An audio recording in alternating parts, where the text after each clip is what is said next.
And I really hope that you will go out of your way to support this treasured institution of Seafarer that we have both now and in the future to preserve this great Seattle tradition. Now, here at Rotary, we enjoy music, singing, and words of inspiration to kick off our meeting. Leading our music today is Linda Ruff and Trish Bostrom. Then following the music will be Marcia Matusi, who will share our inspiration for the day. Linda and Trish. I think we all know about Trish's international prowess playing tennis, but did you know that she also plays the piano, plays the guitar, plays the ukulele, plays the harp, and today the banjo? Oops, sorry. My agent. So we're going to sing an old banjo song you'll recognize with some upgraded words. I'm sure you'll figure it out immediately. So here we go.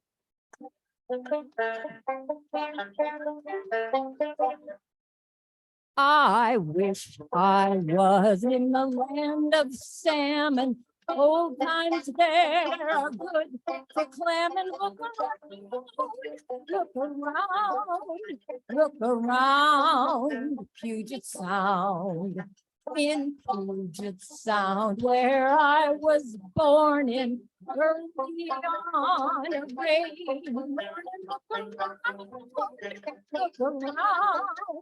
Look around, Puget Sound.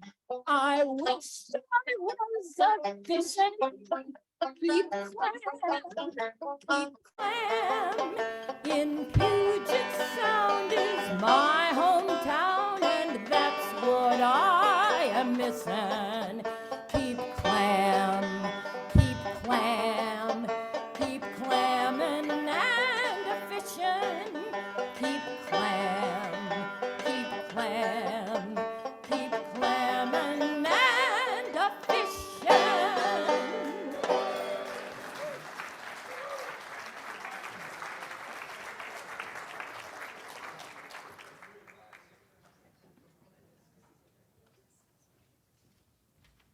Thank you, Rotarians. You may be seated. My name is Marcia Matisi, and as the chair of the Rotary Cares Committee, I'm often receiving news of joy and concerns, a baby being born, and another member passing away at the same time. So this week, for our inspiration, this passage came to my mind that I'll be sharing today that many of you may already know. There is a time for everything and a season for every activity under the heavens. A time to be born and a time to die. A time to plant and a time to uproot. A time to kill and a time to heal. A time to tear down and a time to build. To weep and to laugh. To mourn and to dance. To scatter stones and to gather them, to embrace and to refrain from embracing, to search and to give up, a time to keep and to throw away, to tear and to mend, to be silent and to speak, to love and to hate, a time for war and a time for peace. And within that same passage, if you go down further, there's a line that says, I know there is nothing better for people than to be happy and to do good while they live. Let God's Rotarians say amen.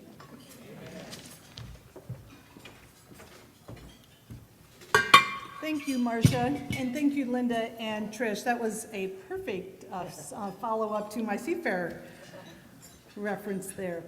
I'd like to also say thank you to our greeters today, John Hojaboom, Gina Hall, Ryan Bunbury. We have meeting reporter Paul Casey, Sergeant at Arms Jen Gladish, and our Zoom host, Kathy Gibson. Kathy, thank you for hosting the online callers today. Now, we have several guests who have joined us today. like to have you stand as I call your name and to be recognized. We have here today as a guest of John Bridge, Justice Bobby Bridge, retired. Bobby, welcome.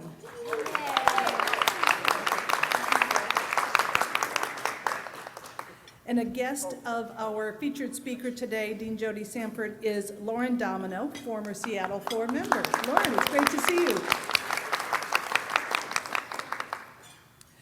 We have Dave Given, an artist who has applied for membership. Dave, are you here? Not here today. And Allison Hickey, EVP of the Pacific West region for the American Lung Association. She's also applied for membership. Hi. Thank you. Welcome, Allison. And then do we have Colin Moriarty Olden here? Oh, Colin, welcome. He's a potential member as well. Glad to have you. Okay, next up is our VP of Programs, John Steckler, who will share one of my favorite segments of our meetings with his member spotlight of none other than our beloved member, Dorothy Bullock. John.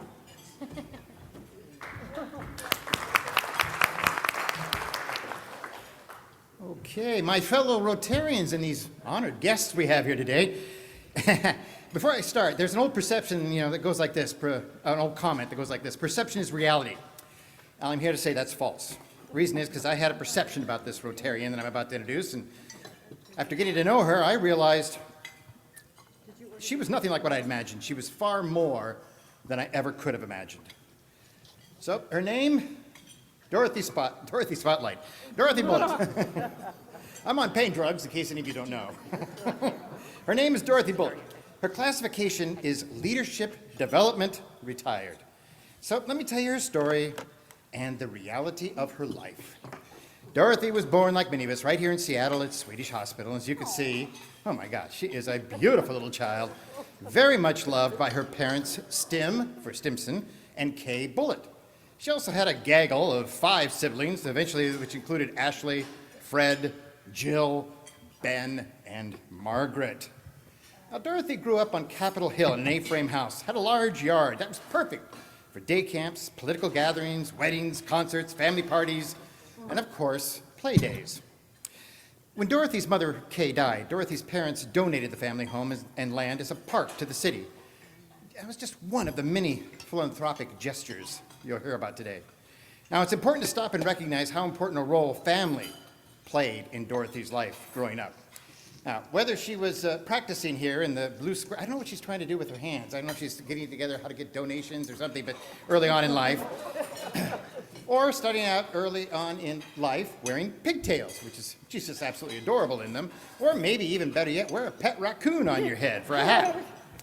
She also enjoyed the solar eclipse with her family and her dog, Angel. And finally, to keeping up the family bond strong as the family grew and grew up. But let's go back to Dorothy's childhood. She attended public school her entire life, including high school at Garfield.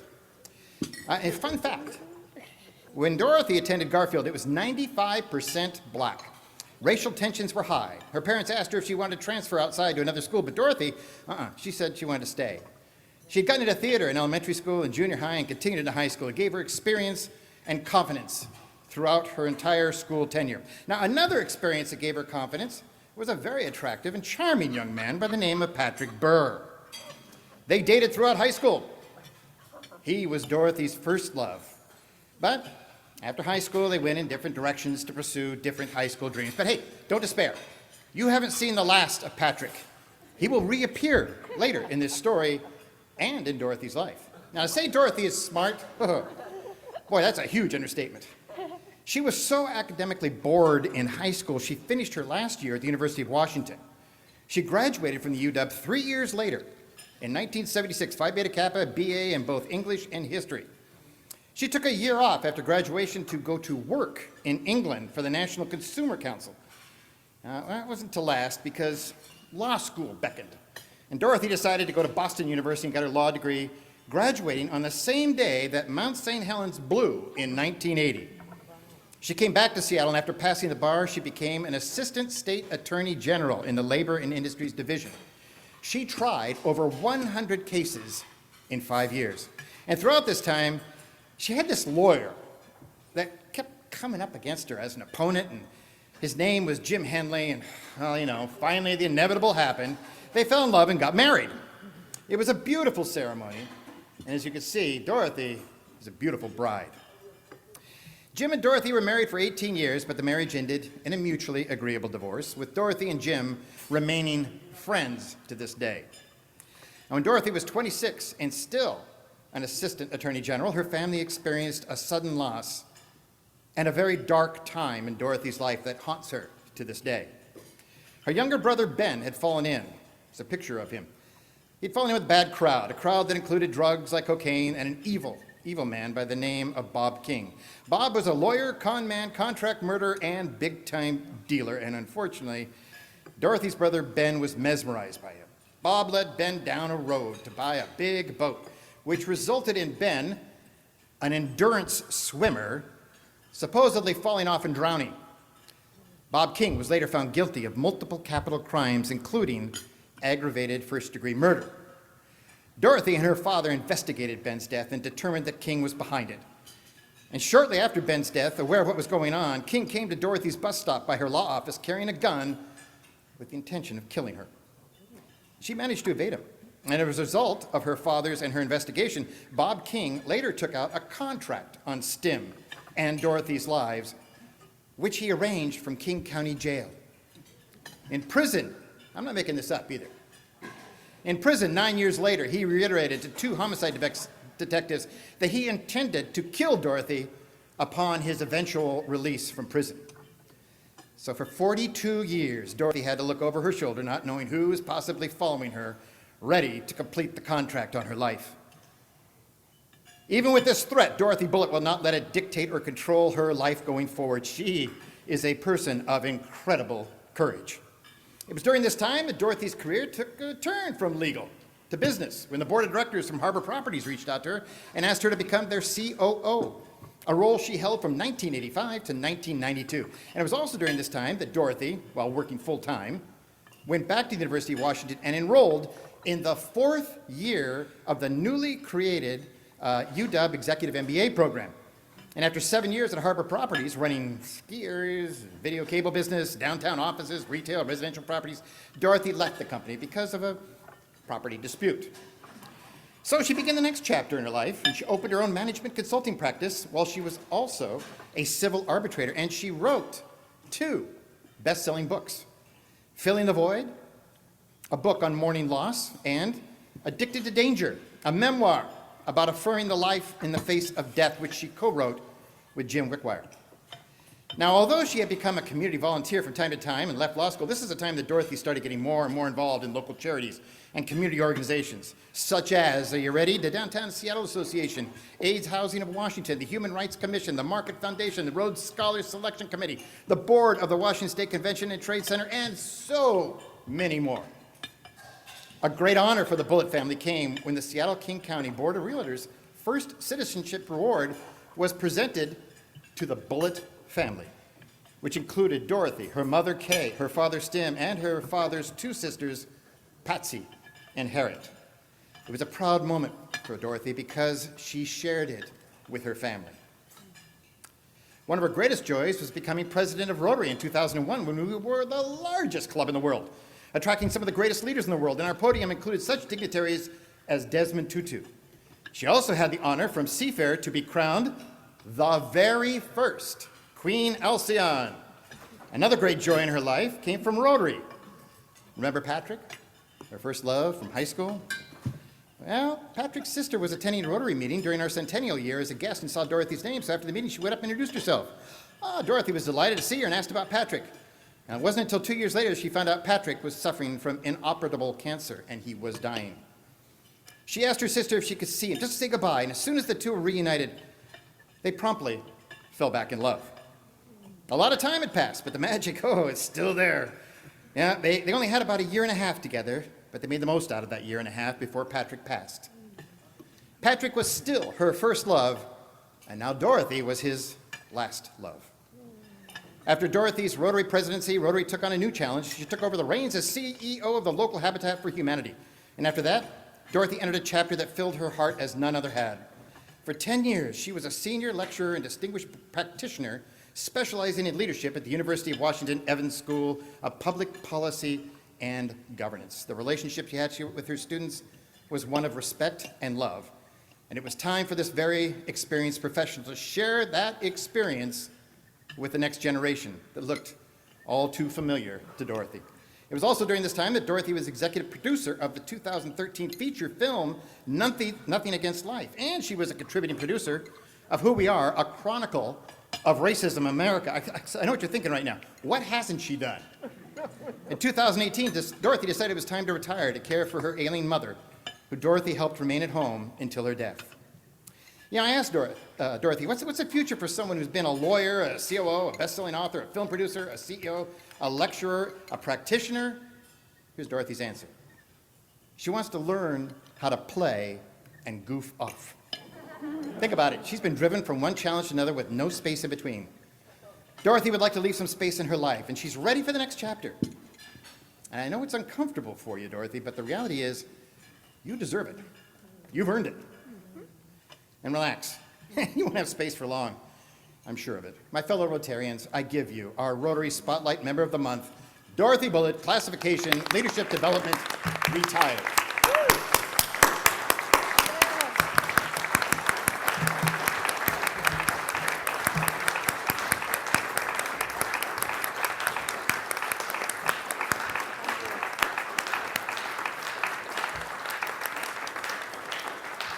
John, thank you. That was amazing.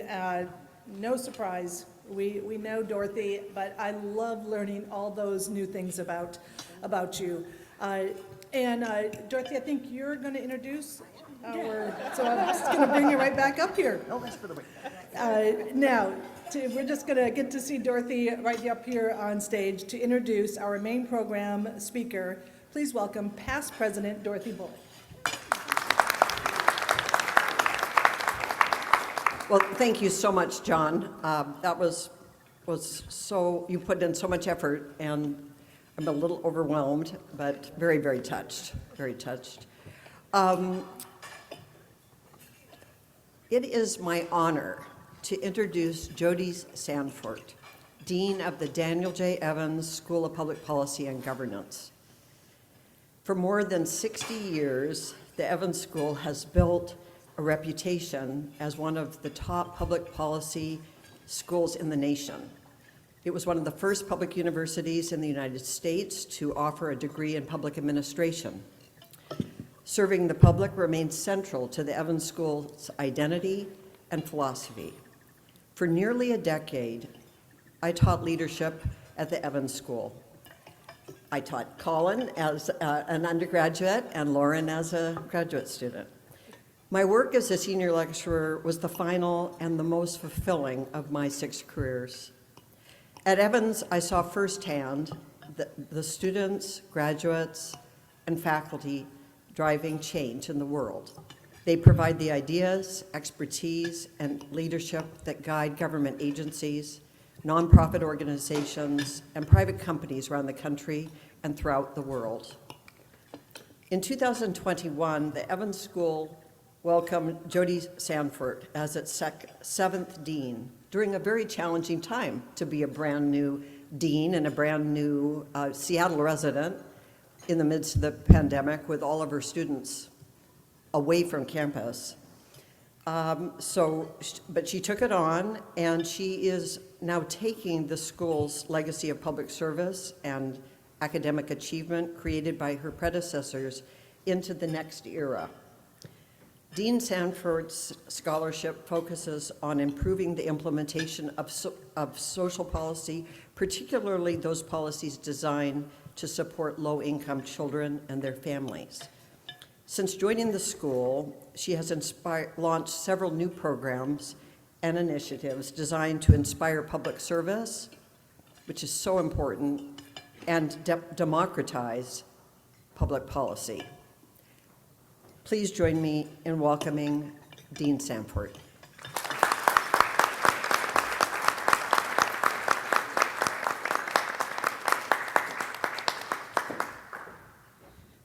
no idea that before this talk, we were going to have this incredible legacy. What a wonderful thing. What a wonderful tradition. Very touching to me. Good afternoon, everybody. It's really my pleasure to be here with all of you. As you know, a key tenet of this organization is service above self, and that really did epitomize one of the reasons that I said yes to this opportunity to come to the University of Washington and lead this world-class public policy school during an incredibly challenging time and time of transformation. I wanted to take time to talk a little bit about what we see is happening in this country and what we at the University of Washington are trying to do about it. But I will say that I should come out of the closet and say I'm not a very typical academic. I'm much more pragmatic. I'm much more interested in implementation of things on the ground than ideas in the abstract. And as a member of Generation X and a child of the Reagan administration era, I think about government and civil society a little bit differently than my predecessors. And I think the challenge for my generation of leaders really rests in this reality of how can we be strategic to respond to what is going on in the society now that 20, 30, 40 years ago we couldn't even imagine to believe we deal with it. So what I'm going to do today is talk a little bit about the historic promise of higher education in the context of what we're seeing in democracy, and really share with you what we're trying to do to be proactive, responsive agents at the University of Washington. Because as Dorothy said, we've gotten clear at the Evans School that our purpose needs to be to inspire public service and to democratize public policy. So I'm realizing that I don't know how I control this. The green? Yeah. Awesome. So, one of the things that's interesting to me is that what we know as higher education is really a result of public policies that were done in the post-war era. We were joining private, elite, and regional colleges, and public policies invested in the growth of flagship universities like the University of Washington, the development of satellite campuses, and the creation of a network of community college systems. It was really focused on expanding access for learners to fuel economic gains, and it served the United States very well. But it came with a cost. Higher education often became a place where people learned how to code switch. If they were people from low-income families, they learned to not talk about that background. If they came from indigenous communities or Black neighborhoods, they were told that the knowledge that they had from their community didn't have a place in the halls of higher education. I remember this clearly myself when I went to an elite private college out in the East. One of the things I learned was that I had made it. And at that time, I was told that my children would benefit from legacy admissions just because I had made it. And it was a way that I was going to benefit economically and socially. But of course, that meant that there were a lot of people who missed a critical piece in their education, which is to think about how does education fuel the public good.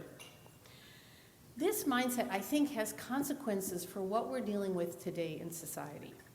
Although we all benefit from democratic systems that include and serve all of us, I think there's not a lot of understanding about the role of government. And so when things are happening, we don't have a clear way as a society to make sense of what's going on.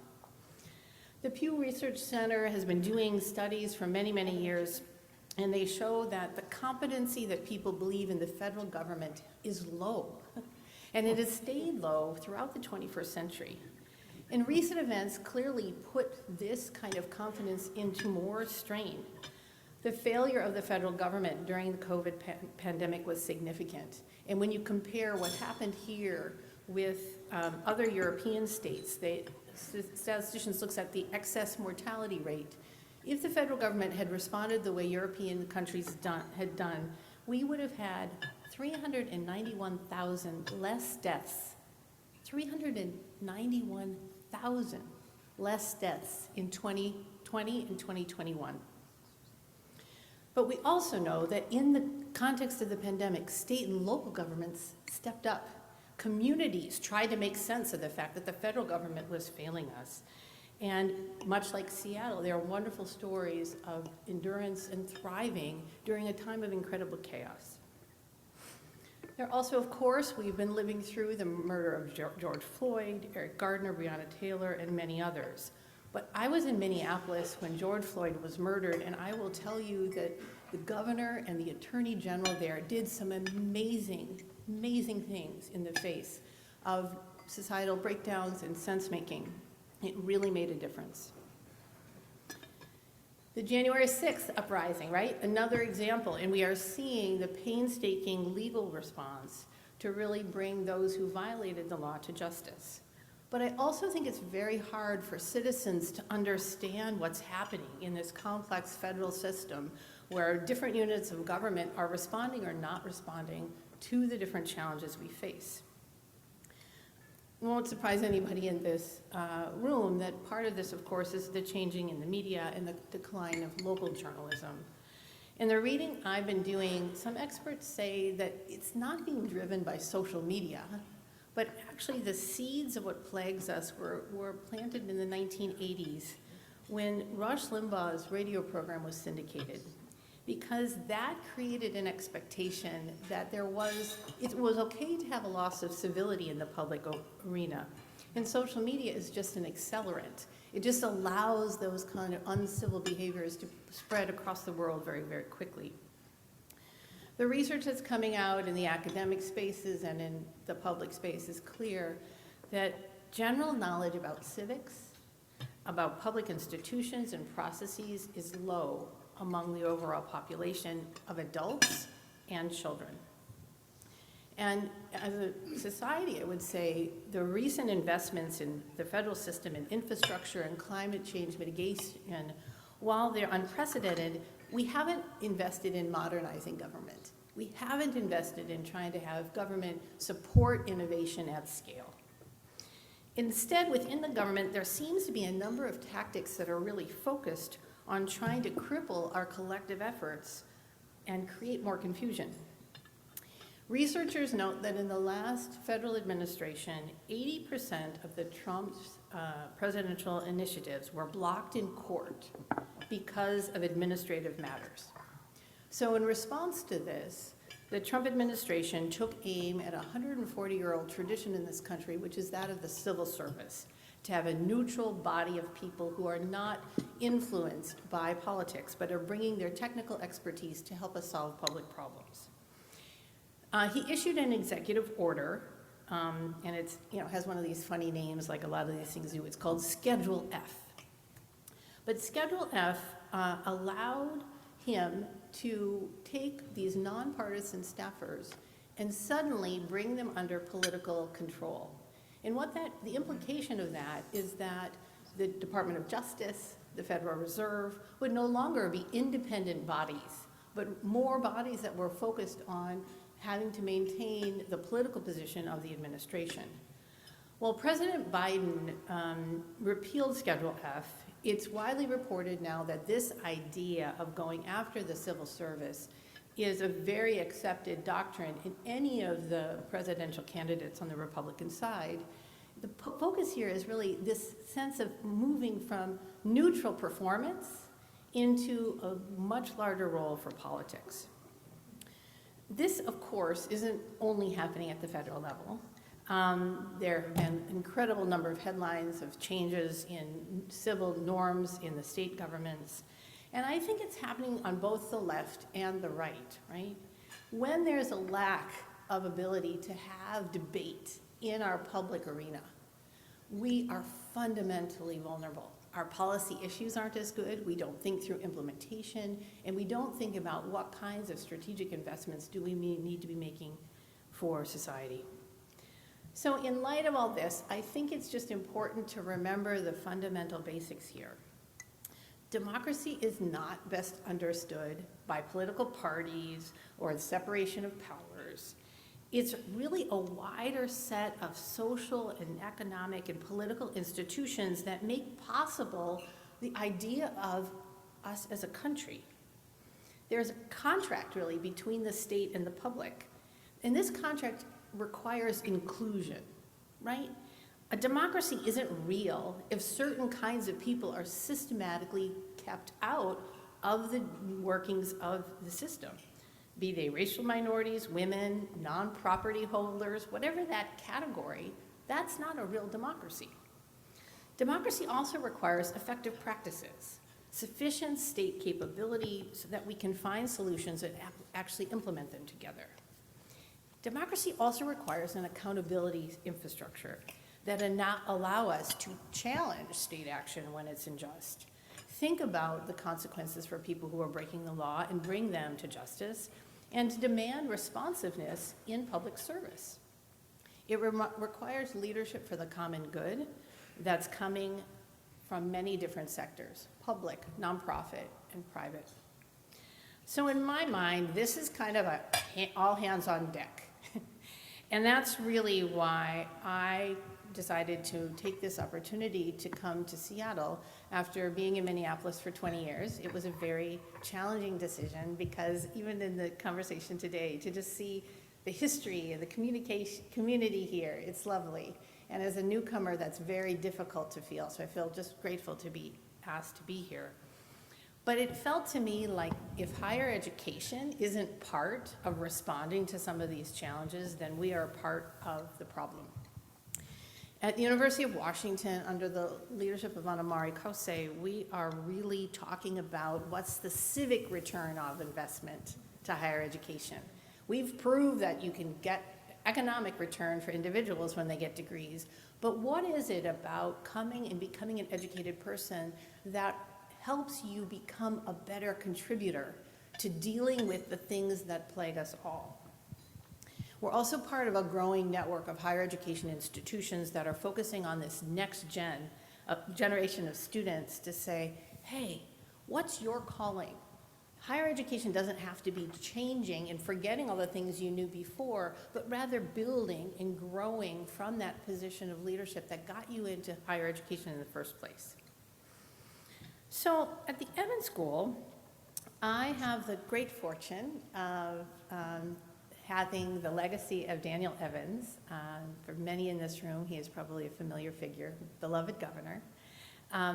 And one of the things that we did was create a video about his life because we're drawing students from across the country and the world, and they have no idea his tradition. And I think on your tables, there's some cards. So if those of you want to see the Dan Evans video, there's a little QR code there. Take that home and check it out. It's lovely. But as Dorothy said, we also needed to get really clear on our purpose. One of the things that his legacy shows is this tradition of bipartisan policy making and working across difference. So as a school, we got really clear on our why. Sure, we're ranked top 5 in the country, blah, blah, blah, blah, blah. But the purpose at this moment in time needs to be, I think, to inspire public service in the next generation and in grown-ups who have lost their way because of all of the noise. And we need to be about democratizing public policy so that we have a country that reflects the kinds of communities that we have been and are becoming. We also really spent some time talking about what are the values that should guide everything we do. And this service one is going to resonate a little bit with this audience. We also really want to talk at the level that Dorothy alluded to in her own teaching, which is about leadership takes courage. It takes saying things that are uncomfortable. It takes going against the grain sometimes. And finally, that democracy for the 21st century really needs to be addressing the historic biases and legacies that were kind of baked into the country from the beginning. That's part of our legacy. It does not have to be what defines us for the next 100 and 150 years. So we have a lot of ways that we're trying to fulfill our purpose. I want to talk about just a few of them and then engage in some discussion with you. First of all, I think most important is how we work with our students. One of the things that I'm very aware of is that students come to a place like a university, not certain anymore whether or not a university education should matter, skeptical about expertise, and we have to help them understand that we are trustworthy. As a public institution, we are trustworthy to do the work and do it with integrity. You can't just treat them as little coddled people. We have to think about their well-being, but good education requires some agitation and pushing people out of their comfort zone, because transformative learning really requires you to dig deep and be a little stressed out. And that's the paradox of the work sometimes. We also are reaching new kinds of audiences. So we have MIDI Masters that we're launching in public service innovation to help people who are working in state and local agencies be change agents and do the work in real time, and supporting them in action labs. People need to know knowledge of content, what are the facts of the matter, but also knowledge of process. How do you actually get things done in the real world? And I'm grateful to say that the faculty at our school are really poised to help with that. We're also making really intentional investments on creating pathways for historic underrepresented groups. We just last week sent away some students who were rising seniors in college from across the country who'd come to the University of Washington for a 6-week boot camp. They were policy wonks, they dug in, they learned a lot about the policy issues in Seattle and the region, and built a network unlike any other. And it was an honor to host them. And then most importantly, perhaps to this audience, we are really doing a lot to center community voice in policymaking and design.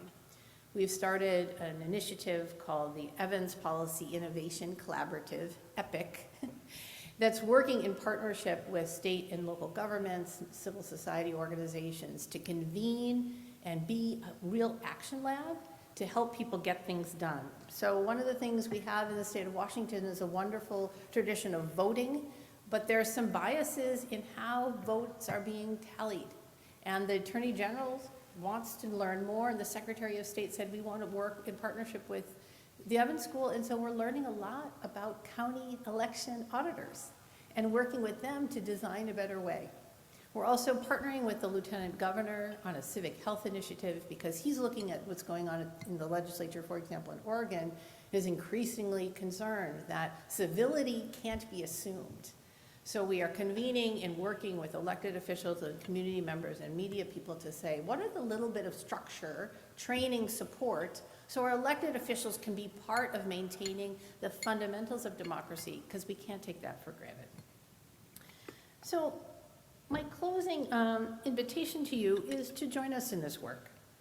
In these times, I really wanted to stress we all have a role, not in assuming democracy is going to continue forever, but to really make democracy that is inclusive, capable, accountable, and infused with leadership. And that's part of the tradition of this association as I understand it. So think about ways you could partner with us.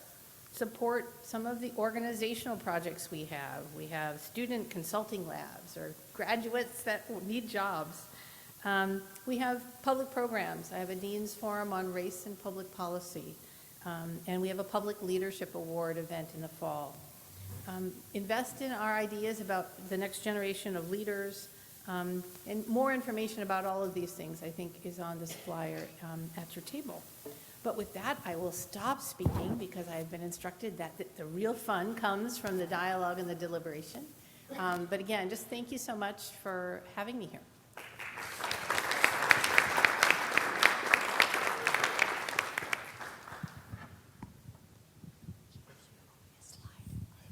I do. Okay, thanks. I was just reminded that I owe her a bit of work in front of all of you. I'm late on a deadline, so thank you so much for your leadership and for the presentation today. As a director of a nonprofit in town, we have been, for the last decade, a beneficiary of the Board Fellows Program. That is a partnership between the Evans School and the Foster School. So I really appreciate this, the notion that you're taking theoretical and turning it into practical and application of what they've learned in the community, and I think it's a wonderful program, and I tell every nonprofit leader to get involved in it. So for that, thank you. Building on that, can you tell us a little bit about how you use your unique position with the Evans School as a thought leader and how to better connect the University of Washington and other universities with society, with community, across the board with your fellow deans at the University of Washington? Because I think it's a unique position that you're in to create an opportunity for people to get outside of their silos and really think about what the students will be doing once they walk out with their diploma. Thank you. Yeah, thanks so much for the question. I will say one of the things that happened in higher education, I think in the 90s, 80s, 90s, is that a lot of the fields thought that what we were supposed to be doing is teaching technical matters, and that would be sufficient to deal with what ails us. And because of that, we've made huge advances in medicine and information technology, et cetera. But I think what the deans at the University of Washington are realizing is that knowledge is essential but completely inadequate. And so we have been working together on a new initiative that is trying to say, what if every graduate coming out of the University of Washington saw as part of their identity questions about what are they going to do for public service? So that is true for people who want to get a master's degree in public policy or an undergraduate degree in philosophy or an undergraduate degree in engineering. When they're learning how to build a bridge, they should be learning also to think about what's the community consequence of the bridge that's being built there. And so we've been brainstorming and really thinking a lot about, okay, how are we going to get this actually done? And funny enough, the faculty are already on board. Many of them in their classes across the university are asking people to think about the social consequences, but it's not been the focus, right? People do it because that's what they're motivated to do, but nobody in central administration has said that's the essential part that connects to the University of Washington's vision. And under Anna Mari's leadership, and we just have a new provost that started Monday, I am really excited about growing that. And the other thing I will say is I have college-age kids. And so one of the things I notice is that, they don't know what the heck is going on. They just don't know what's going on. And a lot of what we have to do to reach this next generation is to reach them outside of the classroom, in their clubs, in their sense-making. And so this next-gen civic leader corps that we started about 1.5 years ago, and Tacoma and Bothell campuses are doing it as well, it has classwork in it, but more importantly, it has this social network. So they go and volunteer together at the food shelf, but then they meet a professor for drinks afterwards or coffee afterwards to have a conversation about why do we need food shelves in the United States? To combine that experiential learning, they go to lectures together, but then they talk about it in their dorm rooms and are forming little pods that are organized by the young people themselves. And so we got to do it in the classroom, but more importantly, outside of the classroom. We've got a question from Dorothy. Yeah, well, thank you so much. That was a marvelous speech. Is anyone at the Evans School investigating best practices in other democracies that might benefit us at our state, at our country, in our city? Yes, in fact, I don't know if you worked with Steve Kosak, but Steve Kosak is one of our professors who has been doing a very in-depth study with the Kennedy School at Harvard University for a number of years, where they're looking at, I think it's 5 countries in Africa, and looking at the engagement capabilities at the grassroots levels that these communities have, and what can that teach us about what it really takes to keep community voice at the center of policy decision-making. And it's been really interesting, fascinating work. We are also increasingly partnering with the Jackson School, which is the international school, because there's a lot of people there who are doing that international comparative work. Yeah. You just said civility cannot be assumed, which I took as a gut punch. How do you address that with students? How do you teach that? Where do you start? I have been focusing on this problem for about the last decade. And I actually think, so I'm from a small town in Wisconsin. And I think benefited from community organizations like this, where you came together with regularity, learned about people's stories, and you learned how to talk across difference. And we all just kind of assumed that that was just kind of what happens in society. I actually think that we can't assume that. So part of how we're teaching is actually a methodology of dialogue and deliberation. We're running, in fact, in 2 weeks, training called The Art of Hosting Conversations That Matter. And not just hosting the dialogue, but documenting what comes out of those dialogues so that the group can take the next step and the next step and the next step.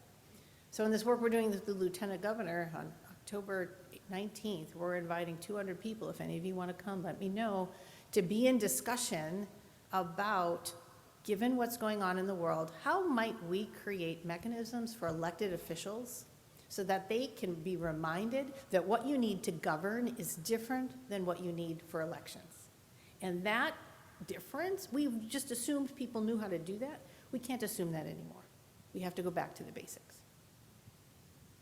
We've got time for about 2 more rapid-ish fire questions, one coming from Beth Knox.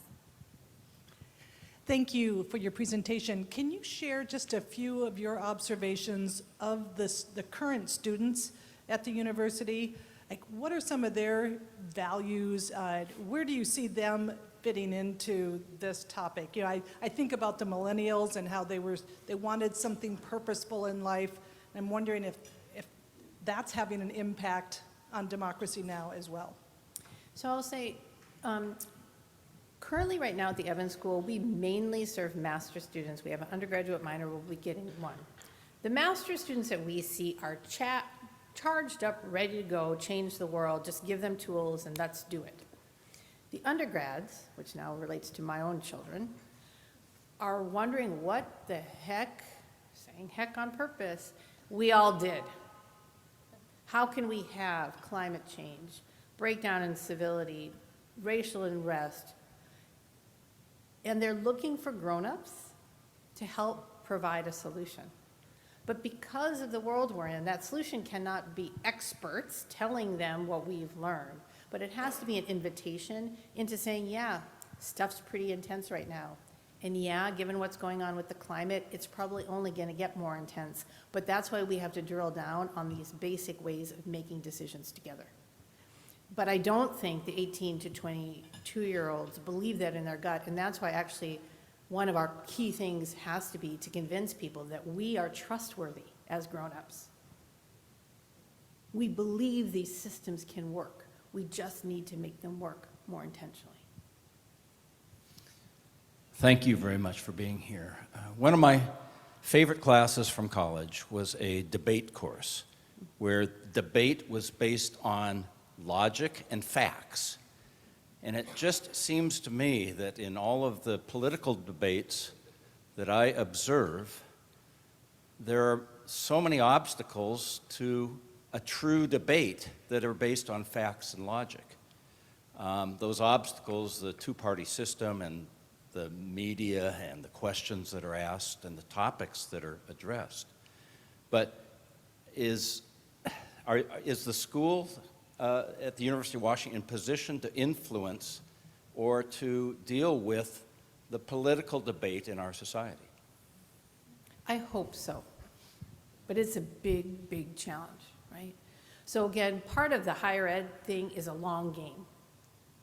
It's a belief that if we are investing a lot of intentional in specific audiences, that we're going to get more of a belief, in fact. We're still all trying to make sense of the pandemic, but that's why I included that piece of information in here. The fact is that if we had responded like other governments, nearly 400,000 people would still be alive. That's a pretty important fact that more people need to share. And so for me, I just have to believe that in the arc of history, I want to be one of the people that's trying to uphold this principle you're talking about, which is debate across difference and reliance on fact and information connected to our core beliefs. I don't know if we'll win, but I want to be at least part of the group that's trying.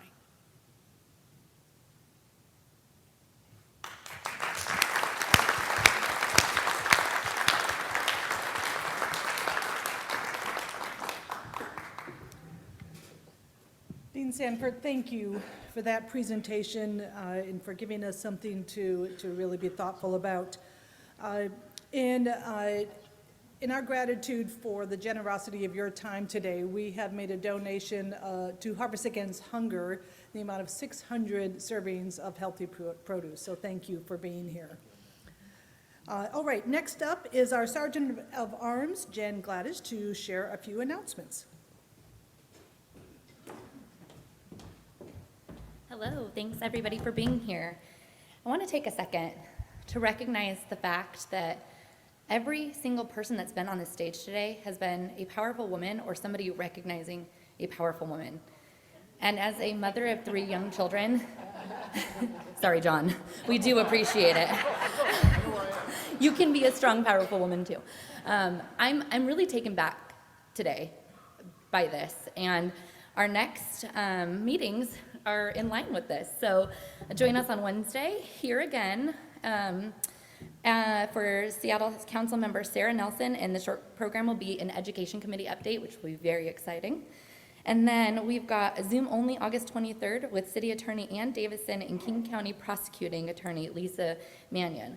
That was an incredible, incredible meeting last time. Please log on to Zoom. It's fantastic. And on Sunday, August 13th, we've got a cucumber and green bean glean with Harvest Against Hunger. Reach out to David, who's going to send you to talk to Colleen to get registered for that. Gleaning is way more fun than you would think that it is. And then we've got Lake Union Rotary Happy Hour for Good, benefiting Choices Education Group on Thursday, August 17th. You will want to register on the Eventbrite link. Go to seattlerotary.org and you'll be able to find that pretty easily. We've got the Memorial Mass for past club president, Laura Rehrman, 1 o'clock at St. Joseph's Parish on Thursday, August 17th. Saturday, August 26th is another one of my favorite organizations. There is a volunteer day at Wellspring Family Services.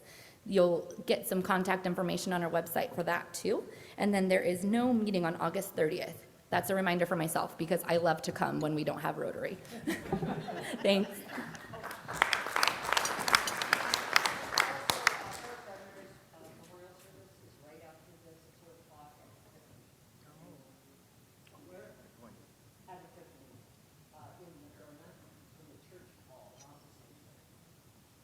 Thank you, Dorothy. Appreciate you sharing that. Okay, it's been about a month since you've had a sports report from me. So I'm going to leave that with you today. So the sports news with the most impact locally, of course, was the sudden and epic demise of the Pac-12 Conference, which sees the University of Washington now a member of the Big Ten, and WSU now set adrift looking for a new home. Signing reasons and blame is easy with many responsible, but the impact to the Pac-12 and Rose Bowl is a hard one to watch for West Coast college sports fans. Now, this story will continue to change and evolve as more schools will be affected. In other sad news, our U.S. women's national team was eliminated from the Women's World Cup last week when star Megan Rapinoe missed her penalty kick, something at which she typically excels. Now, both the OL Reign and the Sounders are on a bit of an international schedule break, but the Sounders are in 3rd place in the MLS Western Conference, and the Reign are 4th in the NWSL. They're also their first seed in the in-season Challenge Cup competition. Now, speaking of Megan Rapinoe, we are closing in on her final game before she retires. The date is Friday, October 6th at Lumen Field. The game will have a national broadcast on CBS and is expected to break in-person attendance records. This is definitely a match worth your time attending, and I hope that you and your family and friends will make a point to help say goodbye to Megan on October 6th. I do anticipate that Megan will stay connected to Seattle in her retirement, and I personally look forward to seeing what that looks like. Now, the Storm is struggling through a year after losing some star players and are growing towards a rebound next season. But the Mariners, finally, they broke up with their 500 record. They have a 6-game win streak and sit 2 games back in the wild card race. It was a thrilling win last night, if you watched that game, that included 3 stellar plays by Julio Rodriguez and a dominating pitching performance by Logan Gilbert. Now, Ryan Divish in the Seattle Times describes Julio's third highlight this way. It wasn't so much that he robbed Fernando Tatis Jr. of a solo homer, but it was how Rodriguez did it, with the showmanship and style of a professional wrestler. Off the bat, Rodriguez was tracking his fly ball, going back to the wall and waiting to leap. He timed it perfectly, getting in the air and reaching up to make the grab. Second base umpire had not made a signal for an out or a homer, and he was pointing at Rodriguez and screaming for him to show him the ball.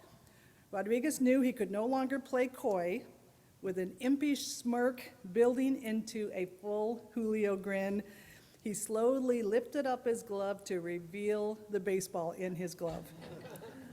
It was a great highlight. I'm going to leave you with this quote: "On your best days, you learn confidence. On your worst days, you learn persistence. If you're looking for it, every day brings you something to learn." We are adjourned.